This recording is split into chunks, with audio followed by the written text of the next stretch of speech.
नमस्ते दर्शकों। आज मैं बिहार बोर्ड की 10वीं कक्षा की हिंदी पाठ्यपुस्तक से काव्यखंड से पहला पाठ लेकर आया हूँ और इस पहले पाठ में हमें 2 पद पढ़ने हैं।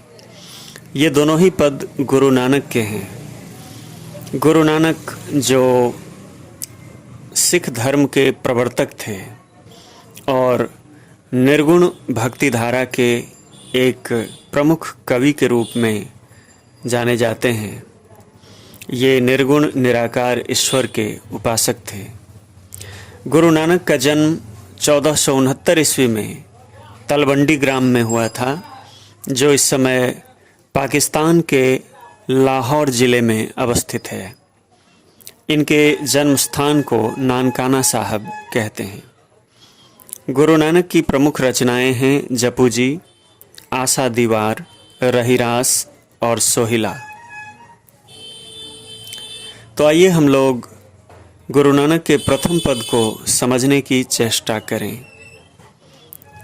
संत कवि कहते हैं, राम नाम बिनु बिरथे जगी जन्मा, अर्थात राम नाम के बिना, ईश्वर के नाम संकीर्तन के बिना इस जगत में जन्म लेना व्यर्थ है। बिखु खावे बिखु बोले, बिनु नावे निह फलु मटि भ्रमना। यानी वैसा व्यक्ति जो बिना नाम के अर्थात बिना सतनाम अर्थात बिना ईश्वर नाम संकीर्तन के जीता है, उसका भोजन भी जहर है, उसका बोलना भी जहर है, उसकी मति यूं ही भ्रम में पड़ती रहती है और निष्फल रहती है। पुस्तक पाठ व्याकरण बखाने, संधिया कर्म निकाल करे। अब संत कवि आलोचना करते हुए कहते हैं कि ऐसे लोग हैं जो बहुत सारी पुस्तकें पढ़ते हैं, व्याकरण आदि का बखान करते हैं, संध्या वंदन करते हैं, विभिन्न प्रकार के कर्मकांड करते हैं, लेकिन बिनु गुरु शब्द मुकति कहा प्राणी, राम नाम बिनु अरुझि मरे।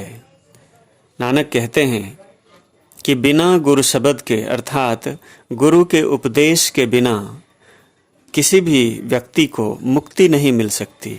राम नाम बिनु अरुझि मरे अर्थात वह राम नाम के बिना इस दुनिया में उलझ कर रह जाता है और फिर मर जाता है। दंड कमंडल शिखा सूत, धोती तीरथ गवन अति भ्रमन करे।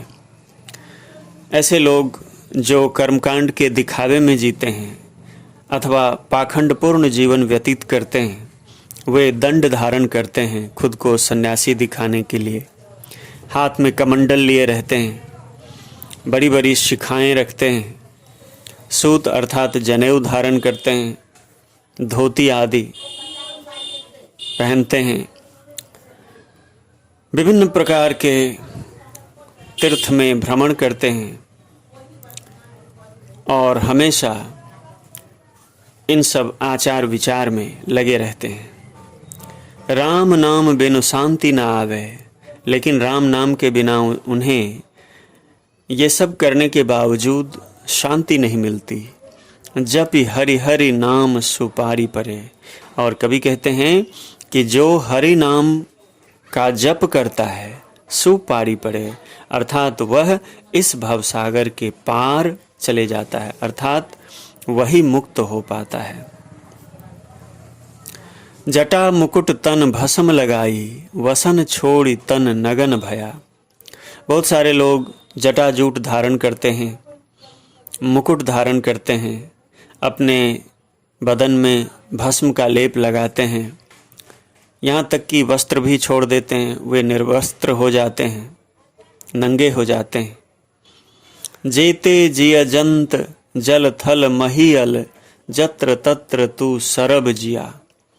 और कवि कहते हैं कि इस दुनिया में जो भी जीव जंतु हैं, चाहे वे जलचर हों, थलचर हों, पृथ्वी के तल पर जीने वाले जितने भी जीव जंतु हैं, यत्र तत्र तू सरब जिया, यत्र तत्र सर्वत्र, उन सब में वही जीते हैं, अर्थात ईश्वर ही जीते हैं।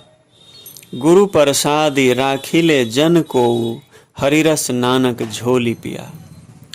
नानक यह आग्रह कर रहे हैं लोगों से, साधकों से, कि उन्हें जो गुरु का प्रसाद मिला है, अर्थात गुरु ने जो उन्हें प्याला भर भर कर हरि रस दिया है, हरि रस का प्याला पिलाया है, वो कोई भी रख ले, क्योंकि इसी से मुक्ति हो सकती है। बिना हरि रस पिए किसी को मुक्ति नहीं मिल सकती। और इसके बाद अब गुरु नानक का दूसरा पद है। हम लोग इस पद को भी पंक्ति दर पंक्ति समझने की चेष्टा करते हैं। इसका शीर्षक है, जो नर दुख में दुख नहीं माने। कवि कहते हैं, जो नर दुख में दुख नहीं माने, सुख स्नेह अरु भय नहीं जाके, कंचन माटी जाने। असल में एक भक्त और संत का लक्षण वर्णन करते हुए संत कवि नानक कहते हैं कि एक भक्त दुख में दुख नहीं मानता, अर्थात सांसारिक दुख से वह दुखी नहीं होता। सुख स्नेह अरु भय नहीं जाके, न तो वह सुख में बावरा होता है, न किसी के स्नेह में पढ़कर अपने आप को खो देता है।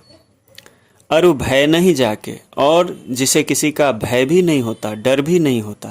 कंचन माटी जाने, कंचन अर्थात सोना, वह सोने को मिट्टी के समान समझता है। नहीं निंदा नहीं स्तुति जाके, वह न तो किसी की निंदा करता है और न ही किसी की स्तुति अर्थात प्रशंसा करता है। लोभ मोह अभिमाना, न उसे किसी चीज़ का लोभ है, न वह किसी के मोह में पड़ा रहता है, और न ही उसे किसी बात का अभिमान अर्थात घमंड है। हर्ष शोक ते रहे न्यारो, वह हर्ष और शोक दोनों से न्यारा रहता है, अलग थलग रहता है। ना ही मान अपमाना, न तो वह मान से ही प्रभावित होता है, सम्मान से ही प्रभावित होता है, और न ही अपमान से। सम्मान और अपमान इन दोनों का उस पर कोई असर नहीं होता। आशा मनसा सकल त्यागी के, जगते रहे निराशा। ऐसा व्यक्ति अपने मन में संसार से किसी तरह की आशा किए नहीं रहता। वह अपने मन में आशा नहीं लगाए रहता है, वह इसे त्याग कर जीता है।